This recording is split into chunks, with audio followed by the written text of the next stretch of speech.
The biggest counterfeit money operation in Burkina Faso's history was carried out under the leadership of President Ibrahim Traoré. The 30 billion francs in fake currency seized from a villa in one of Ouagadougou's luxury neighborhoods, and the names arrested in the operation reveal a massive conspiracy planned against Africa's economy. Everything began with the keen eyes of a young clerk named Aminata Ouagadougou working at the central bank. During routine money counting, she noticed something strange about the banknotes in her hands. The texture felt right, the color was perfect, but something was wrong. Ouagadougou rushed to her superiors. She showed them the banknotes. These are fake, but incredibly high-quality counterfeits. They pass normal checks. Only special devices can detect them. She said. Bank manager Jean-Claude Cabor was initially skeptical, but detailed examinations proved the young clerk was right. High-quality counterfeit francs indistinguishable from real ones was circulating in the market. Cabor panicked. If this information spreads, the economy will collapse. People will withdraw their money from banks. Crisis will begin, he thought. He immediately called the finance minister. Finance Minister Laurent Gbagbo tried to remain calm on the phone. Stay calm. Don't tell anyone about this. I will inform the president, he said. When Traoré received the news, he went mad with anger. He slammed his fist on the table. This is not ordinary counterfeiting, this is economic warfare. They want to devalue our currency and impoverish the people. He immediately convened the National Security Council. The meeting included the Interior Minister, Defense Minister, Intelligence Chief, and Central Bank. Governor Traoré spoke harshly. Someone is trying to stage an economic coup in our country. They will inflate the market with fake money and create inflation. Our people will suffer. This is a declaration of war. Intelligence Chief Commandant Ouagadougou took the floor. Mr. President, there has been an abnormal increase in cash circulation in recent weeks. It's as if someone is pumping large amounts of money into the market. The central bank governor confirmed, yes, money supply is increasing uncontrollably, but we couldn't find where it was coming from. Now it's clear they're printing fake money. Traoré stood up. Immediately, form a special team. The best intelligence officers, financial experts, and special forces will work on this. We won't rest until we destroy the counterfeit money network. The team quickly got to work. The first clue came from the paper used for the fake money. This paper wasn't produced in Burkina Faso. It was imported customs. Records were scanned. Captain Ibrahim Diallo presented the findings to Traoré. Mr. President, high-quality printing paper has entered the country in the last 6 months. Special printing inks have passed through customs. The buyer company? Is Traoré asked curiously. Who is the buyer company? Diallo handed over the file. Printing house called Imprimerie Moderne S.A. The owner is François Ouagadougou. But what's interesting is, the man suddenly became rich 6 months ago. He bought a luxury villa, bought expensive cars. Traoré's eyes lit up. Here's the clue. Put the man under surveillance. Who he meets, where he goes. Learn everything. But don't let him notice. The surveillance team got to work. François Ouagadougou's life was put under the microscope. Every step was watched. Every phone call was listened to. Every meeting was recorded. A week later, a critical development occurred. Ouagadougou left his house at midnight. He got into a black Jeep. He was heading out of the city. The surveillance team reported by radio. Target is leaving the city, heading towards the industrial zone, probably to the printing house. Traoré got excited. Continue surveillance. Don't reveal your position. We're coming too. Tonight we'll destroy the network. Special forces moved into action silently. Traoré wanted to personally manage the operation. A convoy of 20 vehicles moved silently without lights. It was approaching 2 in the morning. François Ouagadougou stopped in front of an old factory building. He checked around. He went inside. The surveillance officer whispered, "There are lights inside. Sounds are coming. It seems like machines are working. Traoré gave the order, surround the building. No one escapes. We're going in. But be careful. There might be armed men inside. Special forces surrounded the building. All exits were secured. Snipers took position. Everything was ready. Traoré called out with a megaphone. Attention, those inside. The building is surrounded. Come out and surrender. Don't resist. No sound came from inside, but the machine sounds stopped. The lights went out. Panic had begun. Traoré became impatient. Go inside, but be careful. They might be trying to destroy evidence. The door was broken. Special forces rushed in. There was no armed resistance. But the sight inside shocked everyone. Huge printing machines were still warm. There were half-printed fake money on the floor. The smell of ink everywhere. A professional operation. Traoré entered. He looked around. Here's the evidence. He said, the scheme they set up to destroy our country. But they won't succeed. Captain Diallo reported, Mr. President, 12 people were arrested, including François Ouagadougou. But more importantly, Traoré asked, what's more important? Diallo handed over a file. There's a list of names here. Who ordered, who paid, it's all written. And these names will surprise you. Traoré looked at the list. He couldn't believe his eyes. Former ministers, parliamentarians, businessmen, and even some foreign names. They were all involved in this. He shouted angrily. So the conspiracy was this big. It wasn't just fake money. It was a plan to take over the country. At that moment, one of those arrested said he wanted to talk.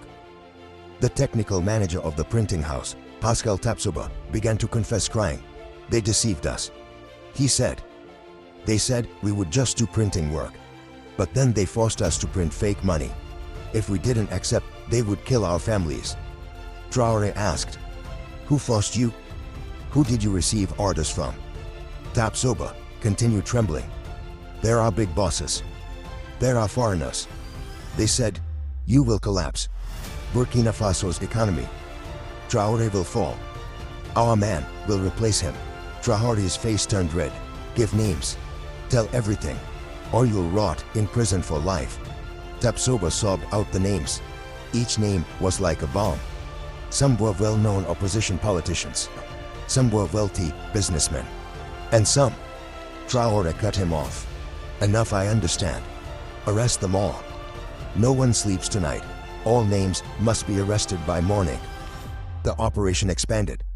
Police teams scattered everywhere. Villas were raided. Offices were searched. Secret safes were opened. By morning, the number of those arrested reached 50. Among them were very well-known names. The public would be greatly shocked when they woke up. Traoré held a press conference early in the morning. Behind him, the seized fake money was piled up. The image was striking. He began his speech. Dear people, tonight, we prevented the most despicable conspiracy in our history. Someone wanted to collapse our economy with fake money. He showed the fake money in his hand. Look here. Can't you distinguish it from the real thing? They printed 30 billion francs. They were going to release it into the market. Journalists were amazed. One of them asked, Mr. President, who can print such quality? Fake money.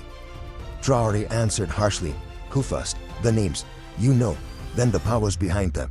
But we caught them all. Here's the list. The names projected on the screen plunged the hall into silence. Everyone was shocked.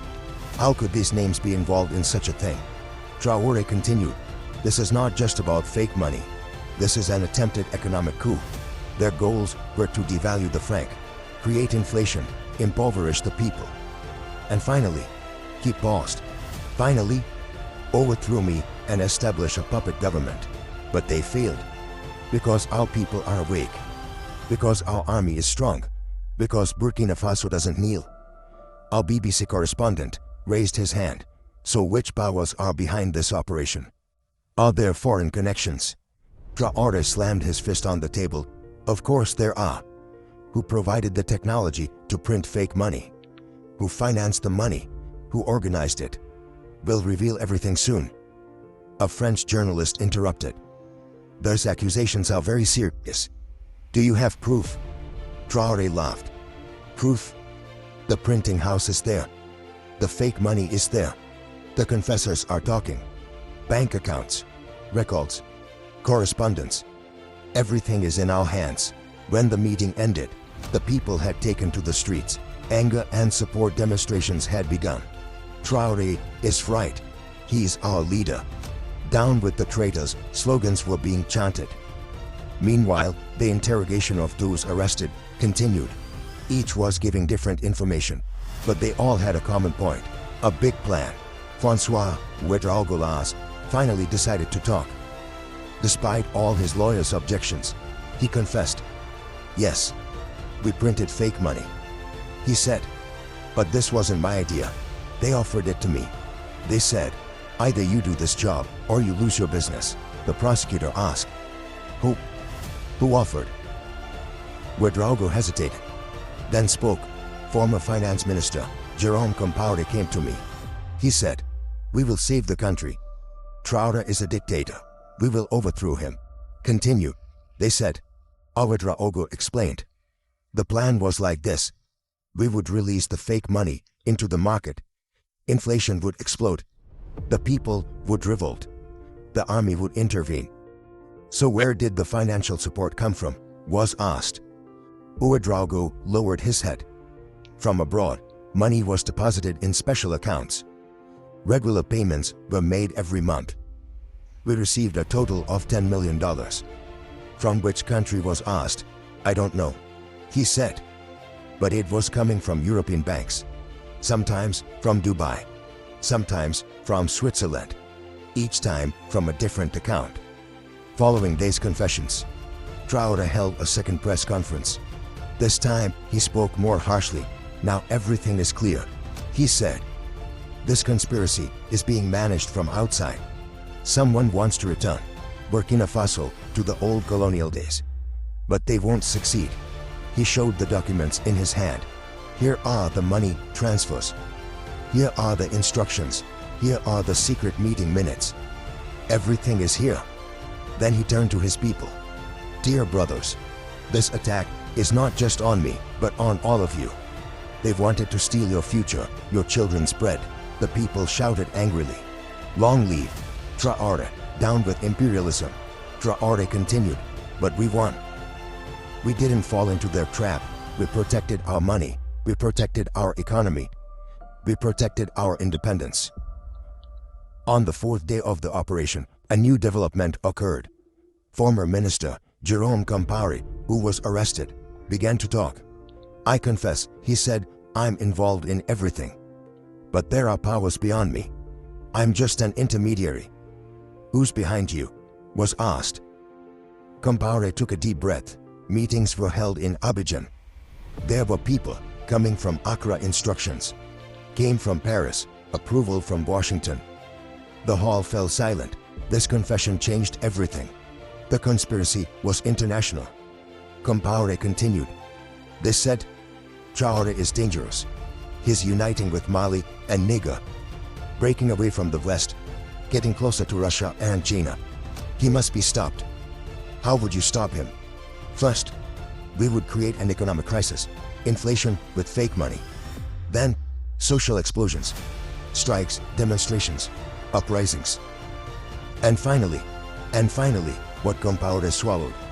Finally, collaborators within the army would act. There would be a coup. I would be the interim prime minister. Thus confessions had a bomb effect. Traoré immediately increased. Security measures, purges began in the army. Suspicious officers were detained. On the fifth day, the court process began. The defendants appeared before the judge one by one. The charges were serious: treason, economic sabotage, terrorism. The chief prosecutor read his indictment. The defendants tried to destroy the state in a planned and organized manner. They wanted to disrupt economic stability by printing fake money. Evidence was presented. Fake money, printing machines, digital records, bank statements, witness testimonies. Everything was in the file. Defense lawyers were in a difficult position. The evidence was very strong. Confessions had been obtained. they were caught red-handed. Meanwhile, support messages were coming from all over Africa. Mali leader Assimi Goïta said, "Brother Traoré is fighting for Africa's economic independence." Niger leader Chiani said, "This attack is on all of us. We must now act together. African currency must be strong." Guinea leader Doumbouya said, "Fake money is terrorism. Traoré is fighting a rightful struggle." Senegal, Chad, Uganda, South Africa all gave support. Africa was now awake. It was uniting against economic attacks. Traoré evaluated this support. He called on the African Union. "We must create a common currency. We must fight together against counterfeit money." Printing, his proposal quickly found support. The idea of establishing an African central bank, strengthened common security holograms began to be discussed. On the 10th day of the operation, Traoré appeared before the people. Thousands had gathered. There was an atmosphere of victory. "Dear people," he said, "10 days ago, we prevented a vile attack on our economy.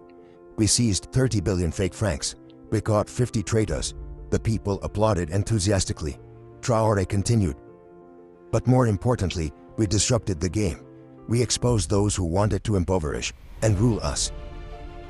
Young people kept tempo chanting, "Traoré, Traoré." Women shouted victory cries. The elderly prayed. Traoré finished his words like this: "This victory showed that no one can deceive Burkina Faso, no one can play with our money, no one can collapse our economy." The fate of the seized fake money was also determined. They would be burned in a special ceremony at the central bank. They would turn to ashes. The burning ceremony was broadcast live. Traoré threw the first fake money into the fire. "Let this be the last," he said. "No one can steal our people's labor again." As the fire grew, the people washed with joy. 30 billion francs of fake money was turning to ashes. But more importantly, conspiracy had collapsed. Traoré made his final speech. "This fire is not just burning fake money, it's also burning the exploitation system. Now, a new era is beginning. We will protect our own money. We will manage our own economy. We will determine our own destiny. And no one, absolutely no one can stop us. Not with fake money. Not with coups. Not with threats. Africa's time has come."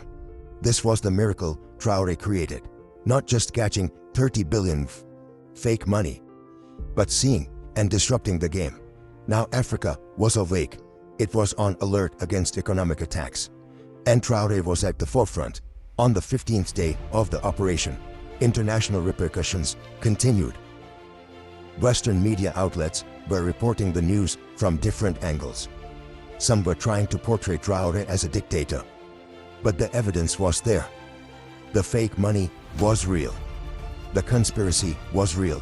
And Traoré was right. The African Union decided to hold an emergency meeting. The agenda had a single item: joint measures against the counterfeit money threat. Representatives of 54 African countries met in Addis Ababa. Traoré joined the meeting via video conference. His speech was historic. "Dear leaders, my brothers, if we are gathered here today, the reason is clear. We have seen the new phase of economic exploitation. They no longer come with tanks and rifles. They come with fake money. They want to collapse our economy from within." The hall resounded with applause. Everyone knew Traoré was right. Similar threats existed in other countries. The Kenyan leader took the floor. "We also caught fake dollars." The Tanzanian leader added, "We have fake euros." The Ugandan representative said, "This is an organized attack. We are all targets." Traoré presented his solution proposals. "We need to set common security standards. We must make our currencies impossible to counterfeit. We must share technology. And most importantly, we must establish a common intelligence network." The proposals were unanimously accepted. The African Monetary Security Commission was established. One of the names Traoré trusted was appointed as chairman. Meanwhile, the tentacles of the network, caught in Burkina Faso, extended to other countries as well. 3 more printing houses were raided in Ivory Coast. 20 people were arrested in Ghana. A fake money depot was found in Togo. The network was bigger than thought. Traoré evaluated these developments. Did you see? It's not just an attack on us, but on the entire region. But they're too late now. Africa has awakened. It won't sleep again, he said. The court process also continued. The defendants' lawyers were recommending they become informants to benefit from reduced sentences. New confessions were coming every day, and each confession showed the depth of the conspiracy. Former parliamentarian Robert Zongo's confession fell like a bomb. The fake money business is the tip of the iceberg, he said. The real plan was much bigger. We would create simultaneous crises throughout Francophone Africa. People would revolt. Armies would intervene. And finally, the old system would return. The prosecutor asked, "What do you mean by the old system?" Zongo lowered his head. "You know, the system under France's control. The days when we couldn't take a step without their approval. The system where the CFA Franc determined our fate." This confession became headlines in the African press. The old colonial system wants to return. Headlines were thrown. People organized protest demonstrations in the streets. Traoré tried to calm these reactions. "Anger is justified, but violence is wrong," he said. "We are civilized people. We will respond by working, by producing, by getting stronger." When the 20th day came, the first court decisions were announced. The ringleaders received life imprisonment sentences. The accomplices were sentenced to between 20 and 30 years. Their assets were confiscated. And most importantly, the whole world learned about this conspiracy. Traoré made his final assessment. "This event taught us a lot. Our enemy is not asleep. They're constantly trying new methods. But we're ready too. We have an answer to every attack." The seized counterfeit money machines were converted into the central bank's new security laboratory. Now Burkina Faso could better protect its own money. Technology had been turned to their advantage. Young engineers developed new security measures by examining these machines. Holograms, watermarks, micro-writings, special inks, everything would be domestically produced. Traoré visited these young people. "Here is our future, you are," he said. "You took the enemy's technology and made it our weapon. I'm proud of you. Africa's bright minds are here." This was the real victory. Not just disrupting the conspiracy, taking the conspirators' weapons and using them against them.